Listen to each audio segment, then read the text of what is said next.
আজ বানাচ্ছি কোনো রকম মশলা ছাড়া শুধুমাত্র গন্ধরাজ লেবু দিয়ে পাতলা মাছের ঝোল। যে পরিমাণ গরম পড়েছে তাতে তেল মশলাদার খাবার খেতে তো একদমই ইচ্ছে করে না, আর মুখে রুচিও আসে না। তাই আজকেই রিফ্রেশিং পাতলা মাছের ঝোল। তো এখানে আমি দেখুন রুই মাছ নিয়েছি 5 পিস। তো মাছটাকে ভালোভাবে ধুয়ে নুন হলুদ মাখিয়ে নিলাম। আপনার রুই মাছের পরিবর্তে কাতলা মাছ, ছোট চারাপোনা এগুলো নিয়ে রান্নাটা করতে পারেন। তো মাছটাকে ভেজে নিতে হবে। তার জন্য কড়াইতে সর্ষে তেল দিয়ে তেলটাকে ধোয়া ওঠা গরম করে একে একে মাছগুলো ছেড়ে দেবো। অনেক সময় দেখবেন মাছ ভাজার সময় না কড়াইতে লেগে যায়। তো সেক্ষেত্রে যদি তেলটাকে বেশ ভালোভাবে গরম করে নিয়ে তারপরে ফ্লেমটাকে মাঝারি করে নিয়ে মাছটা ভাজা যায়, তাহলে কিন্তু মাছ আর কড়াইতে লাগার কোনো চান্স থাকে না, মানে কড়াইতে লাগে না।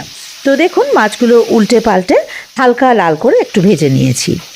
এই যে খুব বেশি কড়া কিন্তু ভাজিনি মাছগুলো। এবার এটা তুলে রাখবো আগে। মাছ ভাজার তেলটাই বাকি রান্নাটা সেরে ফেলবো। তো এতে ফোড়ন দেব কালো জিরে 1/2 টিস্পুন, আর বেশ কয়েকটা কাঁচা লঙ্কা চিড়ে নিয়েছি। কাঁচা লঙ্কাগুলো এই যে মোটামুটি 5টা কাঁচা লঙ্কা এর মধ্যে দিয়েছি আমি। এবারে কয়েক সেকেন্ড একটু ফোড়নটা ভাজা ভাজা করে নিয়ে এর মধ্যে আগে থেকে কেটে ধুয়ে রাখা আলু আর পটলটা দিয়ে দেবো। আলু আর পটল দুটোই দেখুন এরকম লম্বা লম্বা টুকরো করে কেটে নিয়েছি, মানে পটলগুলোকে লম্বা লম্বি 4 ভাগ করে নিয়েছি, আর আলু ওই সরু সরু লম্বা লম্বা করে কেটে নিয়েছি। এবারে এর মধ্যে দিয়ে দেবো স্বাদ মতো নুন আর অল্প একটু হলুদ। আমি 1 চামচ নুন আর ওই 1/2 টিস্পুন মতো হলুদ দিলাম। এবারে এটা হালকা ভাজা ভাজা করে নেবো, মানে একদম কড়া নয়, জাস্ট কালারটা চেঞ্জ হবে। দেখুন এগুলো কিন্তু ভাজা হয়ে গেছে খুব হালকা হাই ফ্লেমেই। এবারে এর মধ্যে ঝোলের জন্য জল দিয়ে দিলাম বেশ খানিকটা পরিমাণে। পাতলা ঝোল হবে তো, আলু পটল পুরোটা ডুবে যায় এই পরিমাণে জল দিলাম। ঝোলটা ফুটে উঠলে ফ্লেমটাকে কমিয়ে ঢাকা দিয়ে রাখবো যতক্ষণ না আলু পটল 80% মতো সেদ্ধ হয়ে যাচ্ছে। মিনিট 4 পরে দেখুন আলু আর পটলটাই কিন্তু মোটামুটি 80% সেদ্ধ হয়ে গেছে। এই যে এইবারে এর মধ্যে ওই ভাজা মাছগুলো দিয়ে দেবো। বাকি আলু পটলের বাকি যেটুকু সেদ্ধ বাকি আছে মাছের সাথে একসঙ্গে সেদ্ধ হয়ে যাবে। তো সব কিছু ভালোভাবে আগে মিশিয়ে দিয়ে আগে এর মধ্যে দিয়ে দেবো পিঠালি। পিঠালি বলতে ওই 1 টিস্পুন আটা একটু জলে গুলে দিয়ে দেবো। আপনারা চাইলে আটার পরিবর্তে ময়দা কর্নফ্লাওয়ার ইউজ করতে পারেন। তো যেহেতু একদম মশলা নেই এখানে, তো ওই পিঠালিটা দিলে না মাছের ঝোলের ঘনত্বটা খুব সুন্দর আসবে।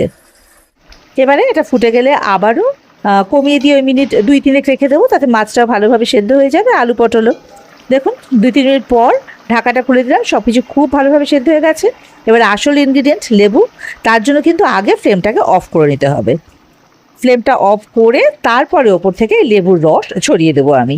মোটামুটি 1 টেবিল স্পুন লেবুর রস দিয়ে দিলাম, আর কয়েকটা লেবুর স্লাইস ওপর থেকে দিয়ে একদম ঢাকা বন্ধ করে দেবো। সাথে দিয়ে দেবো কিছু কাঁচা লঙ্কা। গন্ধরাজ লেবু আর কাঁচা লঙ্কার এই রাজকীয় সুগন্ধ গরমের দুপুরে মুখের রুচি ফেরাবে এক নিমেষে। ঢাকা দিয়ে রেখে দিলাম মোটামুটি মিনিট 2-3। দেখুন মিনিট 3 পর ঢাকাটা খুলে নিলাম। শুধু নুন হলুদ আর গন্ধরাজ লেবু এইটুকুতেই তৈরি আজকের মাছের ঝোল। আর লেবুর গন্ধটা কিন্তু দুর্দান্ত বেরোচ্ছে। মশলা ছাড়া যে এত সুন্দর মাছের ঝোল হতে পারে একবার বানিয়ে দেখবেন। ভালো লাগলে অবশ্যই ভিডিওটা লাইক করে আর চ্যানেলটা সাবস্ক্রাইব করে আমার পাশে থাকার অনুরোধ রইল।